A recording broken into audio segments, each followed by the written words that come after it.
നമസ്കാരം, ഞാൻ രാകേഷ് ജി. നമ്മുടെ വാഹനത്തിൻ്റെ എൻജിൻ റൂം വാഷ് ചെയ്യാൻ സാധിക്കുമോ? ഇതൊരു ചെറിയൊരു ഡൗട്ടൊന്നുമല്ല. കാരണം പലരും വാഷ് ചെയ്യുന്നുണ്ട്. സ്വന്തമായിട്ട് നമ്മുടെ വാഹനം വാഷ് ചെയ്യുന്ന സമയത്ത് ഈ വാഹനത്തിൻ്റെ ഹുഡ് തുറന്ന് വാഷ് ചെയ്യുമ്പോൾ കുഴപ്പമുണ്ടോ? കാരണം എൻജിൻ്റെ ഭാഗത്ത് വാഷ് ചെയ്യുന്ന സമയത്ത് പല ഭാഗത്തും വയറിങ് റിലേറ്റഡ് ആയിട്ടുള്ള കാര്യം, കപ്ലേഴ്സ്, എയർ ഫിൽറ്ററിൻ്റെ കേസ്, ഇങ്ങനത്തെ കാര്യങ്ങളൊക്കെ വരുമ്പോൾ എല്ലാവർക്കും സംശയം തോന്നുന്നൊരു കാര്യമാണ്, നമ്മുടെ വാഹനത്തിൻ്റെ എൻജിൻ റൂം വാഷ് ചെയ്യാൻ സാധിക്കും. ഇങ്ങനൊരു സംശയം എൻ്റെ ഒരു സബ്സ്ക്രൈബർ ചോദിച്ചിട്ടുണ്ടായിരുന്നു. ചോദിച്ചിരിക്കുന്നത് GT കിങ്സ് മാരിയാണ് ചോദിച്ചിരിക്കുന്നത്. ചോദ്യം ഇങ്ങനെയാണ്: നമുക്ക് വണ്ടിയുടെ എൻജിൻ ഭാഗം വാട്ടർ സർവീസ് ചെയ്യാൻ പറ്റുമോ? ചെയ്യാൻ പാടില്ല എന്ന് പറയുന്നു. എന്തുകൊണ്ടാണ് ചെയ്യാൻ പാടില്ല എന്ന് പറയുന്നത്? ഒരു ആൻസർ തരുമോ?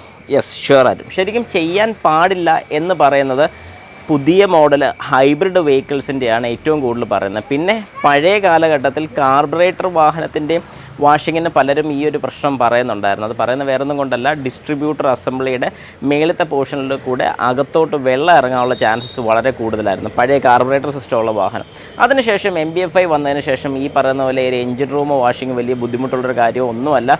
വൃത്തിയായിട്ട് തന്നെ വാഷ് ചെയ്തതിന് ശേഷം എയർ അടിച്ച് തന്നെ, അതായത് നമ്മൾ പലപ്പോഴും ചെയ്യുന്നൊരു തെറ്റാണ്, എൻജിൻ റൂം വാഷ് ചെയ്യും, തുടയ്ക്കാനുള്ളൊരു ഓപ്ഷൻ വളരെ കുഴപ്പമാണ്. കാരണം നമ്മുടെ കാറൊക്കെ ആണെന്നുണ്ടെങ്കിൽ ബോഡി നമുക്ക് നന്നായിട്ട് തുടയ്ക്കാൻ സാധിക്കും. പക്ഷേ എൻജിൻ റൂം വാഷ് ചെയ്യുന്ന സമയത്ത് പലപ്പോഴും പല സെൻസറിൻ്റെ ഇടയ്ക്കും കാര്യങ്ങളൊക്കെ വെള്ളം ഇരിക്കുന്ന സമയത്ത് നമുക്കത് തുടച്ചെടുക്കാനോ അല്ലെങ്കിൽ കൈ അങ്ങോട്ട് ചെല്ലാൻ പറ്റാത്ത രീതിക്കുള്ള ബുദ്ധിമുട്ട് നമുക്ക് ഫീൽ ചെയ്യാറുണ്ട്. അന്നേരം നമ്മൾ ചെയ്യേണ്ട കാര്യം എന്താണെന്ന് പറഞ്ഞാൽ, ഒരു ബ്ലോവർ മേടിച്ച് വെക്കുക. അതായത് എയർ അടിക്കാൻ പറ്റുന്ന ഒരു നോർമൽ ചെറിയൊരു ബ്ലോവർ മേടിച്ചിട്ടാണല്ലോ അത് യൂസ് ചെയ്തുകൊണ്ട് നമ്മൾ എയർ അടിച്ച് ക്ലീൻ ചെയ്ത് നനച്ച് തന്നെ, അതായത് വാഷ് ചെയ്ത് എയർ അടിച്ച് ക്ലീൻ ചെയ്യുന്നതുകൊണ്ട് ഒരു കുഴപ്പമില്ല. ഞാൻ അതിനെക്കുറിച്ചൊരു വീഡിയോ ചെയ്തിട്ടുണ്ട്. ഈ വീഡിയോയുടെ ഏറ്റവും അവസാനം ഞാൻ കൊടുത്തേക്കാം. ജസ്റ്റ് നിങ്ങളൊന്ന് കണ്ടു നോക്കാം.